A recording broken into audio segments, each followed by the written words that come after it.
Hey, hello, hello. Welcome back to the Elle Daily. I hope you are doing fabulous. I'm Ellen Roars and excited that you've joined me for today's message. So I'm going to start with, well, two things. We'll kind of high level what this is about. It's about simplicity and knowing what to ignore.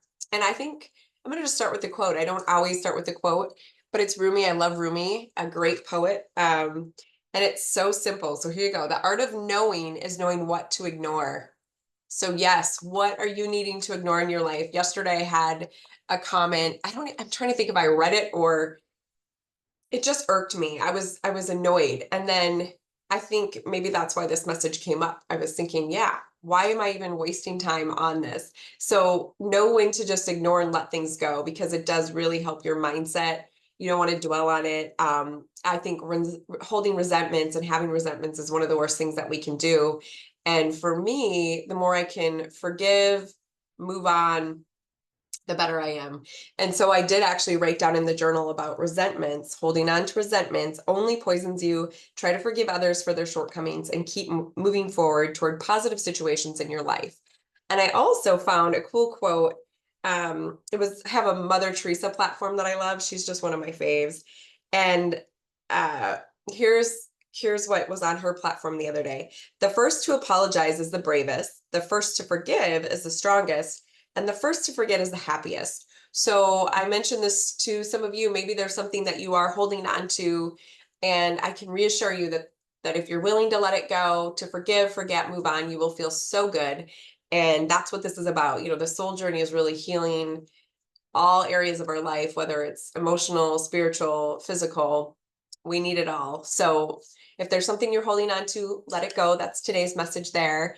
I also wrote surrender to rest and sleep. It's just one of those busy times whenever you get into the full moon. We had that a couple days ago. I noticed that I'm more tired. I usually wake up early at 5 a.m., but sometimes I can find myself sleeping in a bit. And that's okay if you need to do it, if you can make the time for it. Or sometimes maybe you can't sleep in or you're needing to get up and out the door. Well, just try to find a little time to just close your eyes, even if it's for 5 or 10 minutes sitting in your office chair. I've done that before too. Just if I need to reset, go for it. The other questions that I wrote was, who am I to my core? So I want you to think about that. I know yesterday I asked a similar question, but really, like, who are you? I have to ask myself, who is Ellen to the core?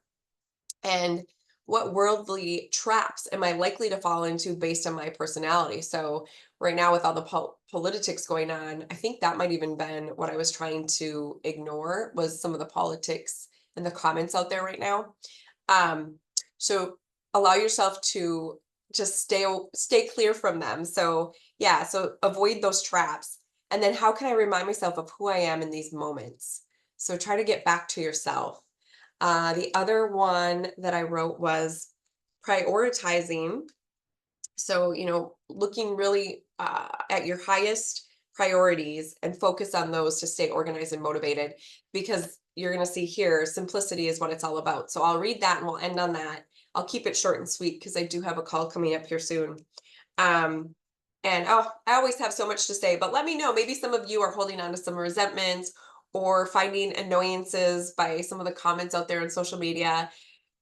Tell me what you're going to do to avoid it because I think it's important that we keep each other accountable. I know for me, I'll just start to look at it less and less, and it's a good feeling.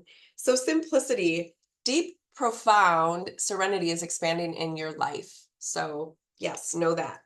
And this is just a good reminder for all of us of how to kind of keep it simple. So here you go. Do what matters and release the rest to find peace, grace, and stillness. Clear internal and external clutter. So I talk a lot about mindset. I know today I didn't actually bring that up, but when we think of simplicity, a lot of our core wounds come back from childhood and we hold on to resentments or situations from then. If you can clear those thoughts and be like, that's what was then, it's kind of who made me who I am, but it doesn't define me. That's part of being simple, at least in the internal mind, right? And then external clutter, I can go on for days about that because you know me, I love just a clean, fresh space. That's how I function. So here you go. Your soul wants you to know one of the fastest ways to align with the tranquil vibration of the creator is through simplicity. A busy life and the accumulation of more than you need creates static. It can be difficult to hear the voice of God when there's mental chaos in your life. Create time to rest and rejuvenate. Clear and clutter in your home, the files in your computer. Oh my gosh, that I definitely want to do. And the drawers at work, or for me, home. My work office is at home, but wherever you're at. Even a small amount of cleansing can make an immense difference. Create a feeling of simplicity and know God's grace. So, your affirmation here is deep and profound serenity is expanding in my life. And I do believe simplicity leads to serenity. Even if it's just at the end of your day, clear off your desk, put everything away so it feels tidy and good, and you can move on to the next thing. So, I'm sending you so much love, and I will see you tomorrow. Bye.